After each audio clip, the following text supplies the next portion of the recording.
แถลงข่าวเปิดตัวเรียบร้อยสำหรับภาพยนตร์บยอแตนจากประเทศเมียนมาโดยบริษัท Royal Pixel Entertainment ผู้นำเข้าภาพยนตร์เมียนมาในไทยร่วมกับเครือ Major Cineplex นำเสนอผลงานคุณภาพเพื่อส่งเสริมความสัมพันธ์และแลกเปลี่ยนวัฒนธรรมระหว่างสองชาติโดยหนังเรื่องนี้นำแสดงโดยเนวิน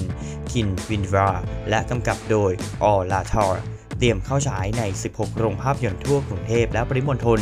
โดยมุ่งให้คนไทยและแรงงานเมียนมาในไทยได้สัมผัสผลงานภาพยนตร์คุณภาพพร้อมสร้างโอกาสเติบโตของอุตสาหกรรมหนังไทยเมียนมาไปด้วยกัน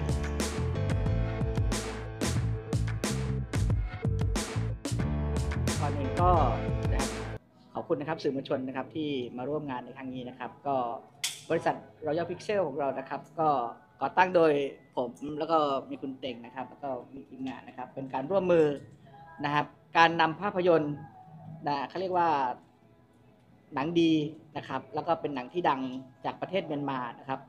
เข้ามาฉายในประเทศไทยนะครับโดยวัตถุประสงค์หลักๆของ Royal Pixel Entertainment ของเรานะคาดหวังว่าหนังทุกเรื่องที่เราคัดมาจากเมียนมาจะเป็นหนังที่ก็เรียกมีสาระและก็มีความบันเทิงนะครับให้เกี่ยวกับคนดูหนังนะครับในประเทศไทยรวมถึงพี่น้องชาวเมียนมาที่อยู่ในไทยวัตถุประสงค์จริงคือเป็นการแลกเปลี่ยนวัฒนธรรมนะครับระหว่างนะครับเมียนมาและไทยนะครับวัตถุประสงค์ตัวต่อมาก็จะเป็นการสร้างการแลกเปลี่ยนนะครับระหว่างวัฒนธรรมการแสดงแล้วก็เทคโนโลยีต่างๆนะครับของการถ่ายทำนะครับในครั้งต่อไปเองเราคงจะมีหนังดีๆนะครับเข้ามาอีกนะครับอย่างในปลายปีแล้วก็เตรียมหนังไว้อีกทั้งหมด5 เรื่องนะครับที่เรากำลังทดลองนำมาฉายในประเทศไทยแรกเริ่มบางทีเราจะฉายอยู่ที่Major Cineplex นะครับแล้วก็จะเป็นโรงหนังชั้นนำนะครับเป็นต้นไปนะครับก็หวังไว้ว่าหนังของเราโดยบริษัท Royal Pixel Entertainment ของเราเนี่ยจะ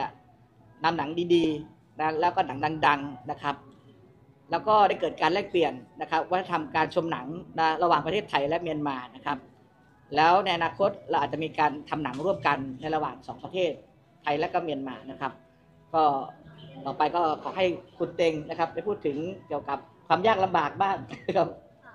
ကျွန်တော်တို့ဒီထိုင်းနိုင်ငံမှာရုပ်ရှင်စားပြမယ်ဆိုတော့ဗောနော်ခက်ခဲလေးတွေနဲ့စိန်ခေါ်မှုတွေတော့ရှိတာပေါ့ความยากลำบา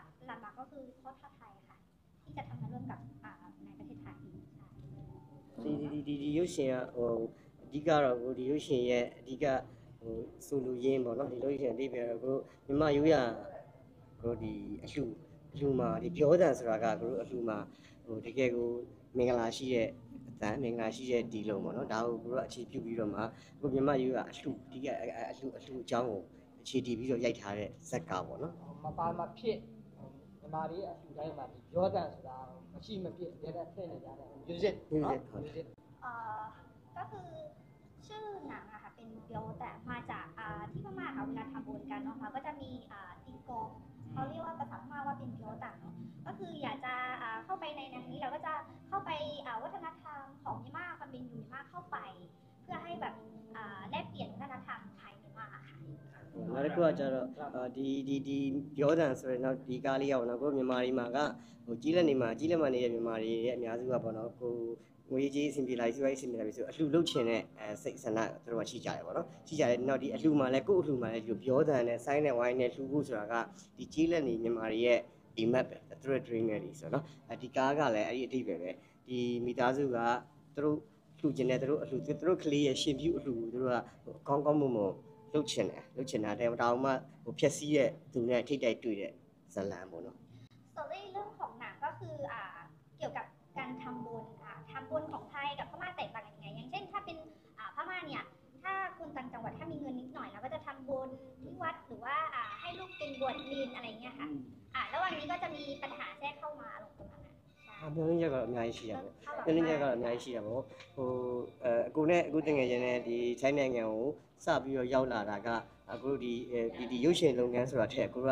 မဟာချိုင်မှာအခုမဟာနွယ်ဆိုတဲ့ကိုရဲ့ shopping center ကိုလုပ်ဖို့အတွက်ကိုနေရာကအဓိကဒီကိုစပြီးရောက်လာပါတော့အဲ့ဒီမှာဒီမှာရှိရဲ့မြန်မာလူမျိုးတွေရဲ့အခြေအနေပဲတွေ့ရတယ်နောက်ဒီမှာရှိရဲ့ထိုင်းလူမျိုးတွေရဲ့အခုမြန်မာရုပ်ရှင်ကိုလည်းစိတ်ဝင်စားမှုတွေရှိနိုင်တယ်လို့ကိုမြင်တယ်ဒီနောက်ကြောင့်ဒီလမ်းကြောင်းကိုစပြီးတော့စူးစမ်းခဲ့တယ် ကိုတို့အခက်အခဲတွေလည်းအများကြီးပဲအခက်အခဲတွေကအခုထိဒီနေ့ထိအခုချိန်ထိကိုကိုတို့ကရှိနေတော့မယ်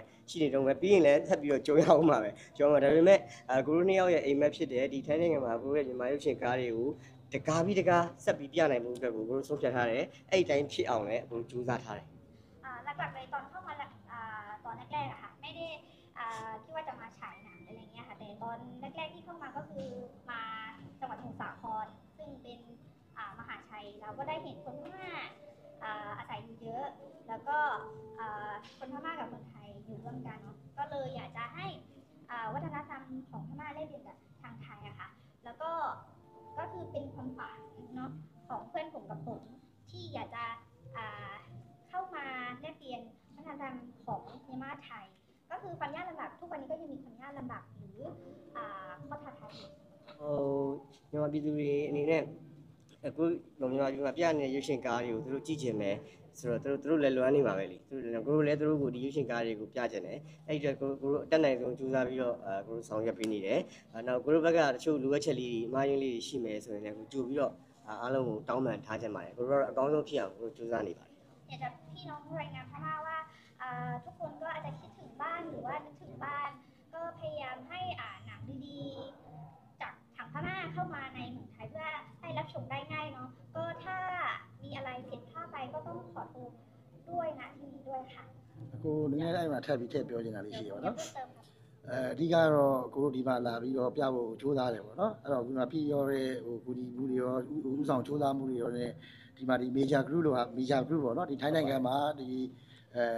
market ဟိုဥဆောင်နေတဲ့ major group လို့နဲ့တွဲပြီးတော့ဒီလိုပြခွင့်ရတာကိုလည်းအများကြီးဂုဏ်ယူပါတယ်အဓိကတော့ရုပ်ရှင်ဆိုတာကိုတို့ကဟိုဖြောပြမှုတစ်ခုလည်းမဟုတ်ပါဘူးပေါ့နော်ရုပ်ရှင်ဆိုတာထိုင်းမှာပဲဖြစ်ဖြစ်မြန်မာမှာပဲဖြစ်ဖြစ်ရုပ်ရှင်ဆိုတာနိုင်ငံတစ်ခုရဲ့ယဉ်ကျေးမှုဓလေ့အမှုပညာအားလုံးရဲ့ပြရုပ်တစ်ခုဖြစ်ပါတယ်ပေါ့နော်အပြီးထိုင်းနဲ့မြန်မာဆိုတာလည်းကိုတို့ကအိမ်နီးနားချင်းနိုင်ငံဆိုပေမဲ့ဟိုဓလေ့တို့ရိုးရာတို့သဘာဝတရားတွေကအတူတူပဲဖြစ်တယ်ပေါ့နော်အဲ့တော့ကိုတို့ခုနပြောတဲ့ဟိုမဟာချိုင်မှာရောက်လာပြီးကိုတို့စလုပ်တဲ့အချိန်မှာလည်းမဟာချိုင်မှာဘာလို့လုပ်ပြရလဲဆိုရင်မဟာချိုင်မှာမြန်မာလူသမားတွေအများကြီးတွေ့ရတယ်ထိုင်းလူမျိုးတွေလည်းတွေ့ရတယ်အဲ့တော့မြန်မာလူမျိုးနဲ့ထိုင်းလူမျိုးတွေအတူတူပူးပေါင်းပြီးတော့သိရမှာစိုက်ပိုင်ဆိုင်အတူတူရှင်တွဲပြီးတော့အလုပ်လုပ်ကြနေတာကိုတွေ့တဲ့အချိန်မှာအဲ့နေရာမှာကိုတို့အနေနဲ့ဒီနှစ်နိုင်ငံပူးပေါင်းတဲ့ community center တစ်ခုလေးတိစောက်ချင်တယ်ဆိုတဲ့ရည်ရွယ်ချက်တစ်ခုနဲ့ဒီကိုတို့ရဲ့မဟာနွယ် group အနေနဲ့အာဆီယံ shopping mall လေးကိုစတည်ခဲ့တယ်ပေါ့နော်အဲ့ဒါရဲ့နောက်ဆက်တွဲအနေနဲ့ဒီ Royal Picture Entertainment ဆိုတာကိုတို့စပြီးအကောင့်တွေပေါ်ခဲ့တယ်အဲ့ရနေပြီးဒါပထမဆုံးကားအနေနဲ့ကိုတို့ကmajor group နဲ့ပူးပေါင်းပြီးတော့ပေါ့နော်အကျိုးတူရုပ်ရှင်စပြမယ်ဒီကားမှာဒီကားပြီးသွားရင်နောက်ကားတွေဆက်လက်ပြမယ်ပေါ့နော်အဲ့ပေါ်မှာလည်းအများကြီးဟိုကိုတို့ကအများကြီးမိခေါ်ရပါတော့မြန်မာပြည်သက်တွေရှိမယ်ဒီရိုးရာပြည်သက်တွေရှိမယ်သူတို့ရဲ့အားပေးမှုတွေဟိုမှုတွေပေါ်မှာမူတည်ပြီးတော့ကိုနောက်ကားတွေကိုပို့ပြီးစူးစမ်းပြီးတော့ပြသွားမယ်ပေါ့နော်အဲ့ဒါလေးလည်းပြောချင်ပါတယ် เรื่องที่การเข้ามาฉายหนังเข้ามาในที่นี้ได้เนี่ยก็ได้รับความช่วยเหลือจากคุณโยมากมายนะคะก็ขอขอบคุณพี่โยแล้วก็ขอบคุณสื่อมวลชนด้วยค่ะที่แบบให้ความสำคัญแล้วก็มาเสียเวลาให้ตอนนี้เนาะก็คือหลักๆเลยเนี่ยตอนแรกเนี่ยเราไม่ได้คิดที่จะมาฉายหนังโดยตรงเลยคือเราเคยเข้ามาที่ไทยแล้วเราก็เห็นมหาชัยจังหวัดสมุทรสาครเนี่ยมีคนพม่าอยู่เยอะเราก็เลยเห็นว่าอ๋อทางพม่ากับคนไทยเนี่ยอยู่ร่วมกันได้ยังไงก็คือเราก็คิดว่าคือการฉายหนังเนี่ยไม่ใช่แค่ความบันเทิงค่ะมันคือเป็นการสืบทอดเรื่องวัฒนธรรมความเป็นอยู่ของเมียนมาอยากจะแลกเปลี่ยนวัฒนธรรมไทยกับพม่าร่วมกันอย่างสันติค่ะ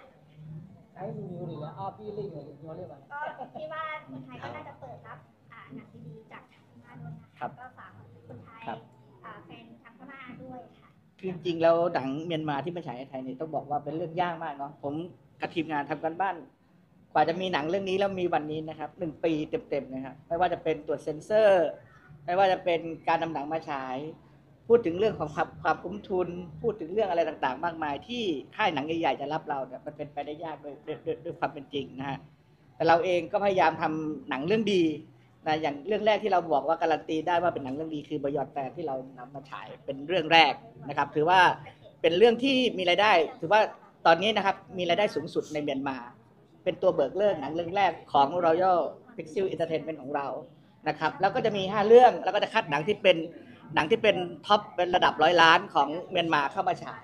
ยรวมถึงเอนเตอร์เทนเมนต์อื่นๆนะไม่ว่าจะเป็นการแสดงการละเล่นต่างๆอันนี้ทั้งหมดจะเป็นการแลกเปลี่ยนวัฒนธรรมนะครับทั้งไป ประเทศไทยและเมียนมานะครับเข้ามาร่วมกันนะครับอันนี้จะเป็นนิมิตหมายที่ดีนะครับสำหรับการทำงานร่วมกันนะครับระหว่างไทยเมียนมานะการทำเอนเตอร์เทนเมนต์ในครั้งนี้นะครับก็หวังว่านะครับพี่น้องสื่อมวลชนนะครับก็อยากให้เผยแพร่ข่าวสารให้พี่น้องชาวไทยและชาวเมียนมานะครับวันนี้ได้อยู่ร่วมกันนะได้แลกเปลี่ยนวัฒนธรรมซึ่งกันและกันแล้วก็คาดหวังว่านะครับบยอแตนจะเป็นหนังซาวที่มีวัฒนธรรมนะครับความเป็นเมียนมาที่ดิบนะพอสมควรนะครับวัฒนธรรมในการบวชวัฒนธรรมในการอยู่ร่วมกันนะครับหนังนี้เป็นหนังดีจริงๆครับเราได้คัดเลือกหนังที่ดีแล้วก็มียอดดูแบบถล่มทลายเลยในเมียนมานะครับมาให้พี่น้องชาวไทยและพี่น้องชาวเมียนมาได้ดูในครั้งนี้ครับ ပထမဆုံးခြေလမ်းကတော့ထိုင်းနိုင်ငံကကိုရီးယားမြန်မာတွေနဲ့ထိုင်းနိုင်ငံကလူမျိုးတွေအတွက်စဉ်းစားထားတာပေါ့နော်ဒါနောက်တစ်ဆင့်ချင်းတော့ကျွန်တော်တို့ဖြစ်လာမှာပေါ့နော်လောလောဆယ်မှာတော့ကျွန်တော်တို့ခြေလမ်းကိုတစ်ခုတစ်ဆင့်တစ်လမ်းချင်းပဲသွားတာပိုကောင်းပါတယ်อันนี้เป็นก้าวแรกที่เข้ามาในประเทศไทยเรื่องความร่วมมือเนาะก็อาจจะอนาคตก็มีการก้าวต่อไปเรื่อยๆก็พยายามခုနကကျွန်တော်ပြောခဲ့သလိုပဲပေါ့နော်ကျွန်တော်နိုင်ငံနိုင်ငံမှာလာပြီးတော့ရုပ်ရှင်ပြရတယ်ဆိုတော့ကျွန်တော်တို့ challenge အများကြီးရှိပါတယ်ဟောဒီဘက်မှာရှိတဲ့ major group ဘက်ကလည်းဒါဟိုပါပေါ့နော်ဒါကျွန်တော်နိုင်ငံမြန်မာအကားကိုဒီလိုမျိုးပြသခွင့်ပေးတာလေကျေးဇူးအများကြီးတင်တယ်သူတို့မှလည်း challenge ရှိတယ်အဲဒါကြောင့်မို့ကျွန်တော်တို့ကလက်ရှိမှာဆိုရင်ကျွန်တော်တို့ကအခု major group နဲ့ပူးပေါင်းပြီးတော့ major complex ရုပ်ရှင်ရုံတွေရှိတဲ့16ရုံပေါ့နော်16ရုံမှာ screen အခု90ကျော်ကိုကျွန်တော်တို့ဒီကားကိုစပြသပါဖြစ်ပါတယ်အဲ့တော့ကျွန်တော်တို့နောက်ထပ်ပြီးတော့ကျွန်တော်တို့နောက်ကားတွေကိုတိုးချဲ့ပြီးပြသဖို့ကခုနကကျွန်တော်ပြောခဲ့သလိုပဲဒီပြည်သက်တွေရိုးရာပြည်သက်တွေမြန်မာပြည်သက်တွေရဲ့အားပေးမှုကအရေးကြီးပါတယ်အဲ့ပြည်သက်တွေအားပေးမှုကိုရပြီဆိုရင်ကျွန်တော်တို့ထိုင်းနိုင်ငံလုံးမှာရှိတဲ့ရုံရှင်ရုံတွေကိုတိုးပြီးပြသဖို့ကြိုးစားပါမယ်အဲ့ရမှာနောက်တစ်ဆင့်ခုနမေးတဲ့မီဒီယာမေးတဲ့မေးခွန်းလိုပဲနောက်တဲ့နိုင်ငံတွေကိုကျွန်တော်တို့ဆက်လက်ပြီးတော့ထိုးဖောက်နိုင်အောင်ကြိုးစားသွားပါต้องบอกว่าอันนี้เป็นก้าวแรกเนาะซึ่งก็เพราะถ้าไทยมีปัญหาเยอะแยะมากมายก็อาจจะฝากแฟนๆชาวไทยแล้วก็ชาวพม่าก็คือการที่เราจะมาฉายในต่างประเทศเนี่ยมันก็ไม่ใช่เรื่องง่ายๆเนาะดังนั้นก็อาจจะอยู่ที่แฟนๆสนับสนุนถ้าสนับสนุนต่อไปเราก็จะพยายามทำต่อไปเรื่อยๆแล้วก็ขอบคุณทางเมเจอร์ที่ยอมรับ